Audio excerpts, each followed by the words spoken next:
Hello and welcome back to this channel. I am excited to make this video because I've been a teacher for a long time. I've got over 10 years of teaching experience, and I'm really looking forward to sharing a lot of these tips, tricks, and just general knowledge about teaching, how to be an effective teacher, and how to grow as an English teacher in particular.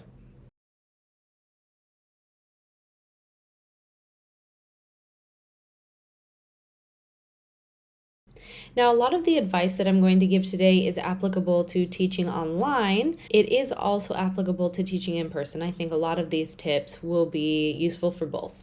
So, tip number 1, broker an introduction. By broker an introduction, what I mean is when you get a lesson request or somebody contacts you to do a lesson, ask them what their level is, if there's anything in particular that they would like to discuss during the lesson. Learning a language can be a really intimidating experience, and so by you introducing yourself and asking them a couple questions just before the lesson actually starts, this gives them an opportunity to kind of relax into the experience. They know a little bit what to expect, or at least it sort of takes down the intensity of it all. Normally what I say is, "Hi, I'm looking forward to meeting you. May I ask what is your language level, or may I ask what level you are looking to reach?" I may even ask them if there is a particular topic that they would like to discuss, or if they're happy for me to choose the topic. More often than not, they are happy for me to choose, or they're sort of looking forward to an introductory lesson. But in any case, you've given them the choice, and they kind of, like I said, you've brokered the introduction. You've taken down this intensity. Now, tip number 2 is to do some kind of questionnaire with every student, and I follow a very specific questionnaire that I do. Normally, what I ask is how they feel about various different parts of speaking English: listening, reading, speaking, and writing. Depending on how they answer that gives me a really good idea about, is a student comfortable in certain skills and not other ones? Do we need to work more on receptive skills versus productive skills, or vice versa? It just basically gives you a very good framework for how you're going to move forward with this student and what the student's needs are. In all of the lessons that I've ever taken myself as a student, no teacher has ever done that, and I can say that honestly, as a teacher myself, it's really useful. This gets the student comfortable, it gets them speaking, and it gives you the opportunity to listen to your student. You can hear some of the mistakes. You can hear maybe where they have trouble with pronunciation, for example, or perhaps if they need to work on certain grammar tenses. Also, ask the student, are there any kinds of grammar that you would like to cover in our lessons together?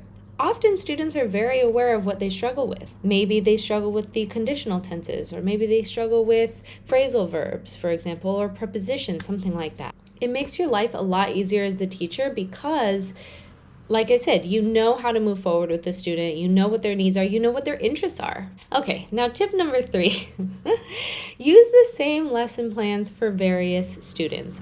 I know some teachers feel like they shouldn't do that, but here's the ideology behind that. If you were to teach a classroom of students, let's say you have 15 or 20 students in a classroom, you would do one lesson plan for that entire group of students. So why would that be any different if you're teaching one student individually, but you're teaching 20 students? Okay, why would you change it?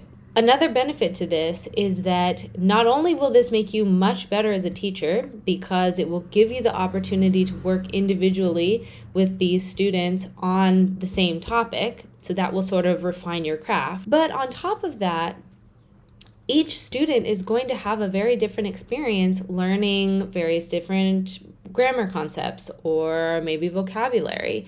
It will give you so much feedback. Something that's really important to remember too is if you get bored teaching the same thing over and over and over again, that doesn't mean that your students are bored. This is new for them. Maybe it's not a new concept, but at very least, this lesson plan is new for them. So just because this might be boring for you doesn't mean that it's boring for your students. Another thing that it will do is it will give you really good skills for how to approach different concepts with different students. So tip number 4 is to research a little bit of your student's native language to figure out what might be some of the tendencies or common mistakes that speakers of that language make. Now, I speak English, obviously, Spanish and Italian, but I teach students of lots of different language family. I have students that speak Semitic languages or Slavic languages or, of course, Latin languages and East Asian languages. I don't speak all of these languages, but I do know the tendencies for students that speak those languages. And so the way that I approach a lesson will probably be very different depending on what the student's native language is. For example, if you're teaching articles to students, articles the, a, and an, for example, depending on the student's native language, you're going to have to approach that quite differently, right? Russian, Czech, Croatian, Slavic languages in general, okay, these languages do not have articles. Versus if we look at the Latin languages, these languages have more articles than what we have in English. So the tendency for the Slavic language speakers is that they tend to either not use them or they use them very inappropriately in that they omit them or they don't know quite where to place them, versus the tendency for the Latin language learners is that they use them too much, okay? So we have to approach this from two very different angles. One, where to place them, and one, when not to place them. You might have speakers from the Turkic language family. This is an agglutinative language, so that means that there are prefixes and suffixes and so on that sort of construct the grammar involved. This is a very different structure to what we have in English. And so the way that you approach this is going to be a lot different from a Latin language, for example, that follows a relatively similar structure to the English language. It gives you so much insight into why your students make the mistakes that they do, and also it helps you grow as a teacher. Aside from that, I love linguistics, so I just find this stuff fascinating.